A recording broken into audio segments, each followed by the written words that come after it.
A while back, I did a couple of videos where I revealed my own original characters, and not only did this happen, but this also happened.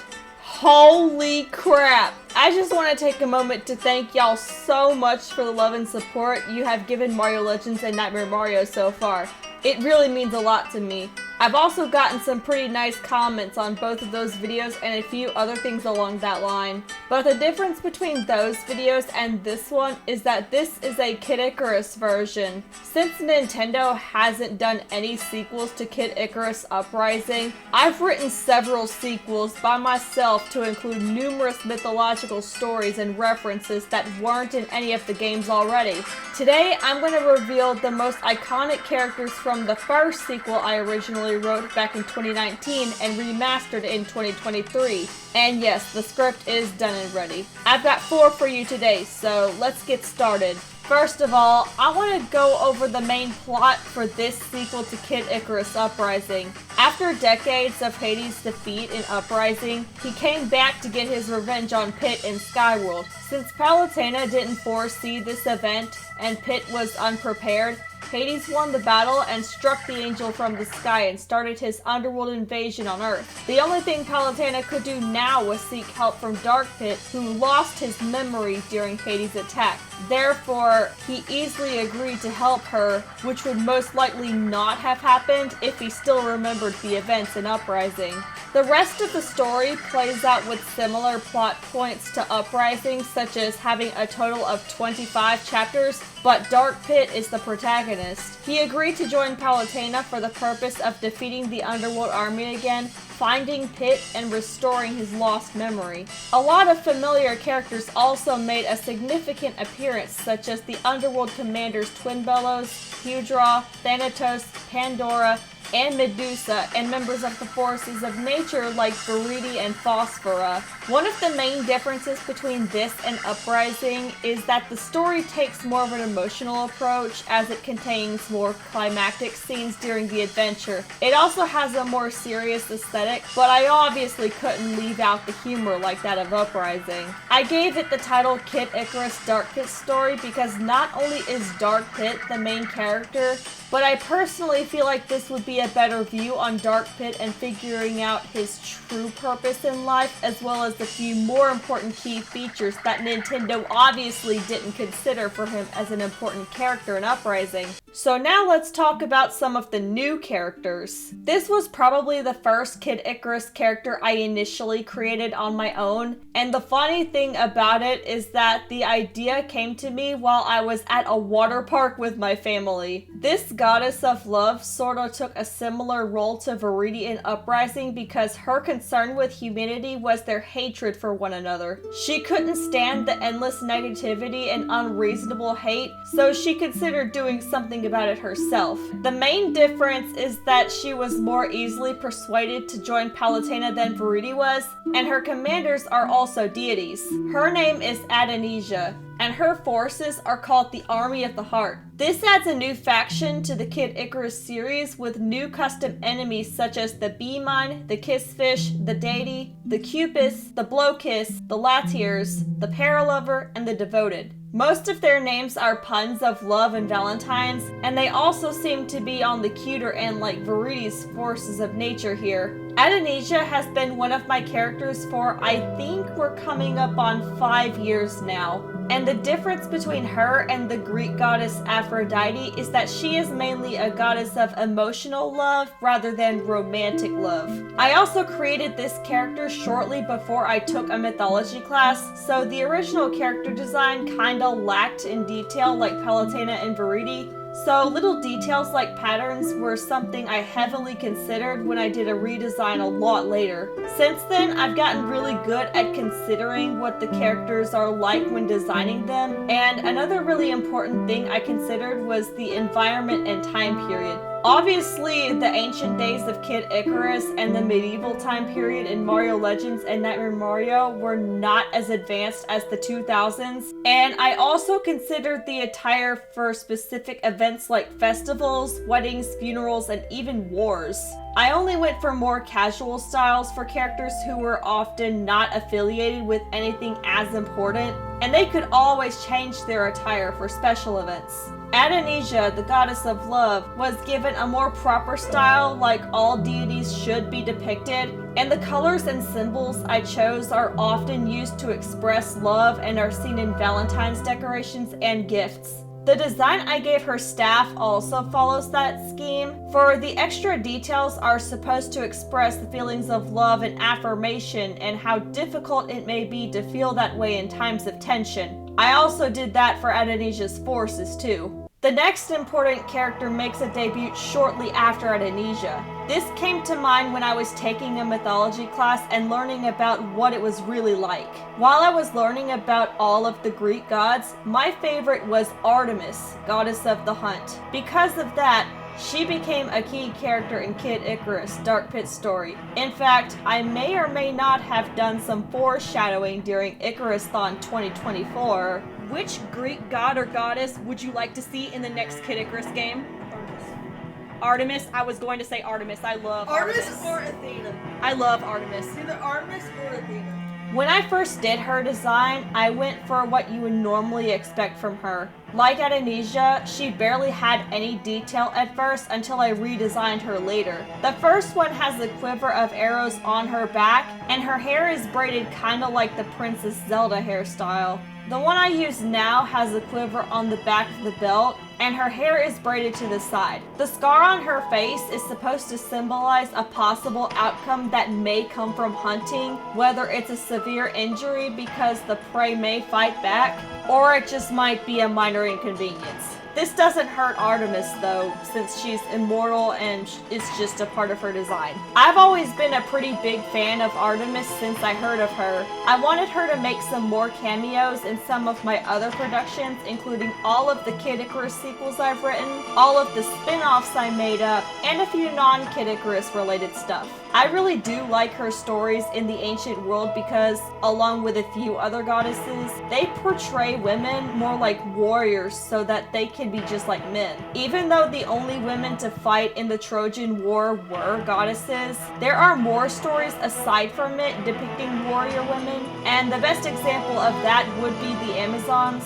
who are literally a tribe of female warriors. I can tell from the stories of Artemis that her character is very independent as well as adventurous and outgoing. She is the goddess of the hunt after all. Whenever I first heard the OST for the Minecraft Greek Mythology Edition, the one for Artemis was easily my favorite. By the way, it's playing in the background right now. The last two characters I want to reveal in this video are two I have held most dearly since 2019, and that is Pit and Dark Pit.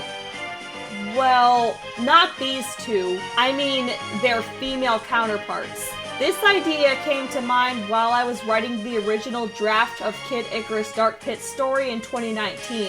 It's kind of like Fire Emblem or Splatoon, where the main character has a male and female alt, so I thought about adding it to Kid Icarus as well. When I did the original character designs, I made their attire just like their male counterparts. They both use the exact same weapons, and their personalities and characters are no different. Pit is full of life and energy, and Dark Pit is full of spice and sass. The only difference between the angels include their feminine body type, their hair, and their voices. The female counterparts of Pit and Dark Pit both have the same thick, long hair, which would get in the way of their wings while they are flying. So I pulled up both of their hair in a side ponytail to make it easier for flying and fighting. This is another feature depicted in ancient myths where women could also fight like men, though it was actually kinda rare. As for the voices, I have been practicing for a few years to get a good impression for both angels, and I also had the idea of doing voiceovers for some of the conversations from Kid Icarus Uprising, but they're all replaced by the female versions of Pit and Dark Pit. Here's an iconic example of what I'm going for, which I'm positive it's the most popular dialogue in the game, and I'll post it separately too. Why are you all doom and gloom all the time, Pitu?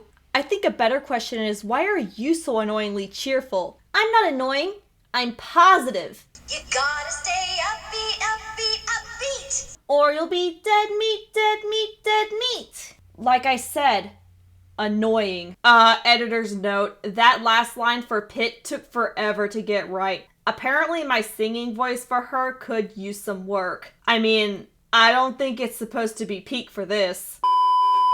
Another unique thing about the female counterparts is that I have seen them as princesses of light and darkness. Since they are angels but not goddesses, it would make sense for them to be heavenly princesses. They also hold the same position as their male counterparts. Like, Pit is still the captain of Lady Palatena's guard, and Dark Pit is an officer for Verity. I mean, that's what Palatena's guidance says. Before I wrap up with this OC reveal, I would like to bring up the fact that the rest of the Olympian gods in Greek mythology also make cameos in Kid Icarus sequels after Dark Pit's story. So I want to give them an honorable mention by showing off my own drawings of the ones who have not already made an appearance in Kid Icarus, like Poseidon, Hades, Pandora, Medusa, Thanatos, Chiron, and Dintos, aka Hephaestus. Zeus has made an appearance in the first 2 Kid Icarus games, but not Uprising, so I went ahead and did my own version of him,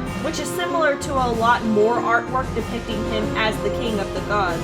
The queen of the gods, Hera, also got her own design by me, and I found different shades of pink to be the most regal, and she also has a crown and a staff normally seen in more classical artwork. I can see the messenger god Hermes having a similar personality to Pit, so the design is a tad bit similar, but I also gave him what he typically had in the myths. The feathered sandals, the staff, the hat, and a writing tablet. I actually have 2 designs for Athena, goddess of warcraft and wisdom, one with the armor, the spear, and the shield, while the other is armorless. Apollo has more of a casual Greek design along with a lyre. Demeter kinda has the same vibe, but since she's the goddess of the harvest, I put some wheat in her hair and gave her a basket of grains. I did the same to the god of drinking, Dionysus' design with his ceramic jugs. Hestia's design is more comfortable as it resembles peace and prosperity, including the blue flowers on the dress for the goddess of the hearth and home. Aphrodite, the goddess I mentioned earlier, was given a fancier look with the royal purple because I've seen a picture of her in purple and thought it would fit her the best.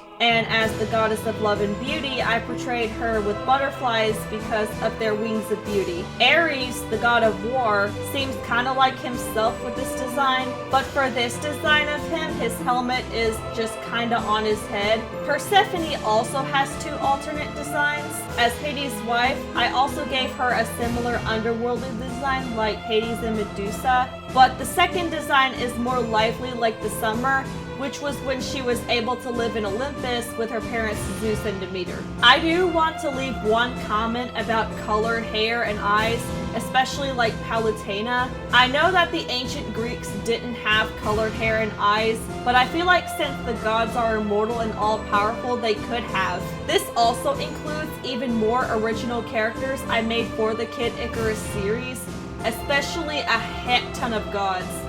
And I do mean a lot. Before I wrap this up, let's go ahead and go over the hints that led up to this video. I also did this for the previous OC reveals, and I liked it so much that I did it again. For the first hint, I said that this would be a Kid Icarus themed reveal, and that's exactly what this was, right? For the second hint, I showed some crafts that I put on my door, and the mystery symbol up there is Adenesia's. For the third hint, I asked who in Greek mythology carries a bow. This was also my first attempt at an Artemis cosplay, and believe it or not, a few people actually got it right. I just didn't want to say anything because I didn't want to spoil it. For the fourth hint, I showed pictures of my updated Pit and Dark Pit cosplay, which not only showed some improvements in the costumes after last time, but it also sort of hinted that there would be female versions of the angels. For the fifth and, wait a minute, that's not the right picture. Hang on a moment. Luma, did you get on the desk again? Oh yes, she did, and I have video proof. For the fifth and final hint, I straight up posted the thumbnail, and this is the first time I actually gave away some of the OCs in the thumbnail because honestly, I didn't know how else I would do this thumbnail. Adenesia's staff and Artemis's bow are also in it, so it should be clear that 4 OCs would be revealed in total. I also said that there would be 4 in the same post.